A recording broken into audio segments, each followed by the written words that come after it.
हल्द्वानी नैनीताल मार्ग पर बसा एक सुंदर और शांत पड़ाव जूलीकोट। आज हम चलेंगे जूलीकोट और अभी मुकेश भाई की दुकान पर सुबह सुबह की चाय लेते हैं और उसका बढ़ते हैं आगे।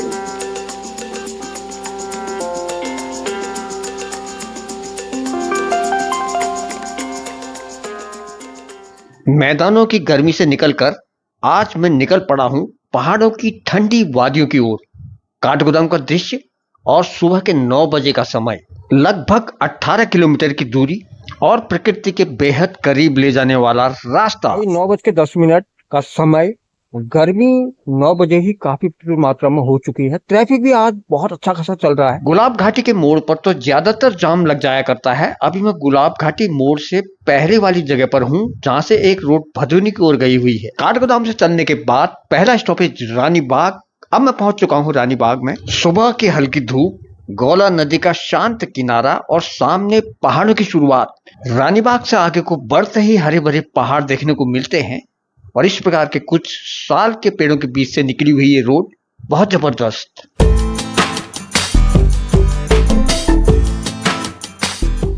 अगला स्टॉपेज है भुजिया घाट। ये रहा भुजिया घाट, बहुत बेहतरीन और युवाओं और यूट्यूबरों के लिए बहुत बढ़िया।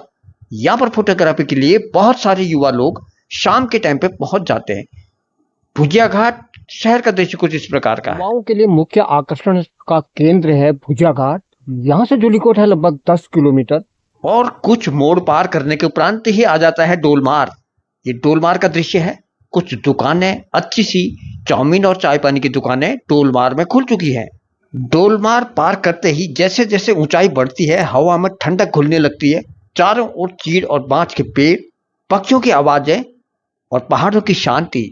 इस जगह पर धीरे धीरे काफी विकास होने लगा है। होम स्टे, रेस्टोरेंट कई तरह के यहाँ पर खुल गए हैं, जिस वजह से पलायन कुछ मात्रा में रुका है। ट्रक चालकों के लिए ये जगह बहुत बढ़िया है रुकने के लिए। कुछ और मोड़ पार करने के बाद आ जाता है दोगांव। ये रहा दोगांव का पहले वाला बोर्ड। इसके एक मोड़ आगे से आ जाता है दोगांव। दोगांव में भी काफी अच्छे अच्छे रेस्टोरेंट खुल गए हैं। नैनीताल जाने वाली उत्तराखंड परिवहन निगम की बसें यहाँ पर रुका करती हैं चाय पानी के लिए। बिकट पहाड़ियों के बीच में बनाया गया ये डॉन बॉस्को पब्लिक स्कूल भी दोगांव में ही स्थित है। सामने दिखाई दे रही है उसकी बिल्डिंग कुछ इस प्रकार की। यही वो रास्ता है जहां हर मोड़ पर एक नया नजारा आपका इंतजार करता है।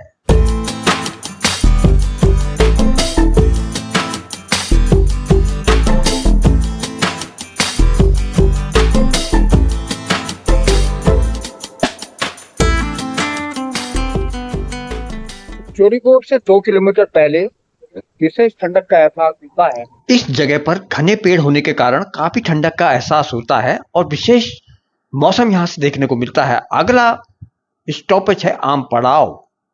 इस रोड में काफी चौड़े चौड़े हेयरपिन बैंड देखने को मिलते हैं। ऊंची ऊंची पहाड़ियों की तलहटी से गुजरते हुए रोड लाजवाब है सचमुच। थोड़ा सा आगे बढ़कर एक छोटा सा गाँव है नलैना। नलैना से लगभग जूलीकोट 1 किलोमीटर की दूरी पर है। यहाँ से ऊपर की पहाड़ियों में बहुत सारे काफल देखने को मिलते हैं। एक बार हम भी आए थे यहाँ नलैना के ऊपर को गांव में, हमने काफल खाए थे पेड़ से तोड़कर। हल्द्वानी से नैनीताल के लिए ज्यादातर उत्तराखंड परिवहन निगम की ही बसें चला करती हैं। प्राइवेट बसें बहुत कम देखने को मिलती हैं। सफर का आनंद लेते हुए आखिरकार मैं पहुंच चुका हूँ जूलीकोट। समुद्र तल से लगभग 1200 मीटर की ऊंचाई पर बसा छोटा सा पहाड़ी कस्बा और शांति और प्राकृतिक सुंदरता लिए हुए ये जबरदस्त छोटा सा एक पड़ाव है जूलीकोट। यहाँ की स्ट्रॉबेरी, शहद और पहाड़ी वातावरण लोगों को बार बार यहाँ आने पर मजबूर कर देता है। देखिए यहाँ पर से नैनीताल का दृश्य और ये गाजा गांव, नीचे की तरफ के गांव यहाँ पर से दिखाई दे रहे हैं। ऊपर की पहाड़ियाँ, ऑब्जर्वेटरी भी यहाँ से स्पष्ट दिखाई दे रही है। पहाड़ी के टॉप में, सामने की तरफ पहाड़ी के टॉप में जो सफेद रंग की बिल्डिंग जैसी दिखाई दे रही है वो ऑब्जर्वेटरी वेधशाला है। इस प्रकार से ये जूलीकोट गांव मुझे बहुत बेहतरीन लगा। हालांकि यहाँ पर गर्मी तो हो ही रही है, लेकिन हवा में काफी ठंडक है। ऊपर की ओर जाने के लिए कुछ इस प्रकार के रास्ते बने हुए हैं। पीडब्ल्यूडी का जो रेस्ट हाउस है ऊपर और चर्च वगैरह है, वहां पर जाने के लिए ये शॉर्ट रास्ता है जूलीकोट से। वैसे वाहन की रोड भी यहाँ पर से है।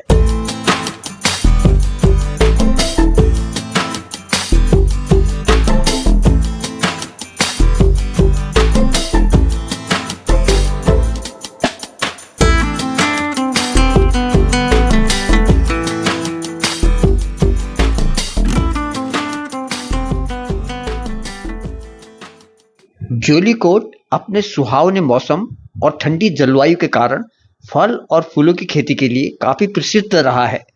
यहाँ कई जगहों पर स्ट्रॉबेरी की खेती भी की जाती है, क्योंकि यहाँ का मौसम इस फल के लिए अनुकूल माना जाता है। यहाँ का जीवन बहुत शांत और सरल है। छोटी छोटी चाय की दुकानें, पहाड़ी लोग और ठंडी हवा, यही इसकी असली पहचान है। जोलीकोट कुमाऊं क्षेत्र का प्रवेश द्वार माना जाता है, क्योंकि नैनीताल, भवाली, मुक्तेश्वर, अल्मोड़ा और कई पहाड़ी जगहों के लिए जाने वाले रास्ते इसी रास्ते से यात्री लोग जाया करते हैं। इस वजह से इसे गेटवे ऑफ कुमाऊं भी कहा जाता है। जोलीकोट को बटरफ्लाई पैराडाइज भी कहा जाता है। यहाँ कई दुर्लभ तितलियां देखने को मिलती है।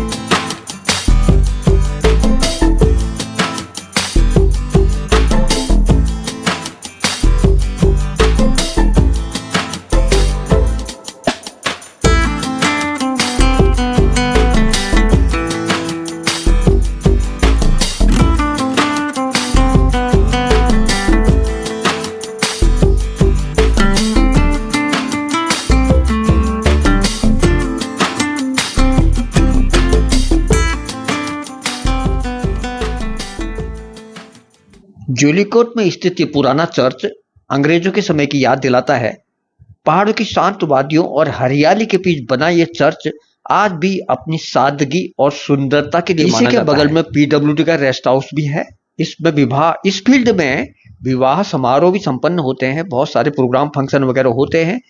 टॉप पर होने के कारण यहाँ पर हवा बहुत तेज चलती है। चारों तरफ चीड़ और अन्य पहाड़ी पेड़, शांत वातावरण, साफ हवा, घाटियों के सुंदर दृश्य, ये जगह प्रकृति प्रेमियों और फोटोग्राफरों को बहुत पसंद आती है।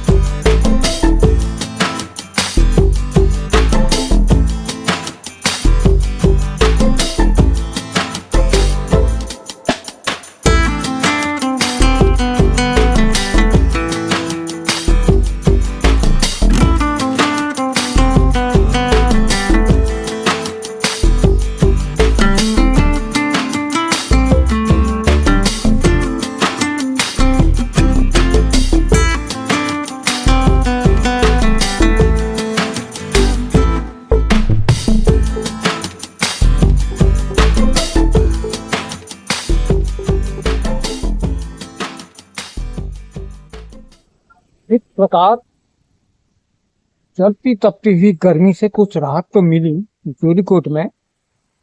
भी दोपहर की गर्मी का पूरा समय मैंने जोलीकोट में व्यतीत करा। बहुत अच्छा लगा, ठंडा ठंडा। 8 गोदाम की अपेक्षा तो फिर भी थोड़ा राहत है। अभी 6 बजे हैं शाम के, और शाम के 6 बजे निकलते हैं धीरे धीरे घर की तरफ।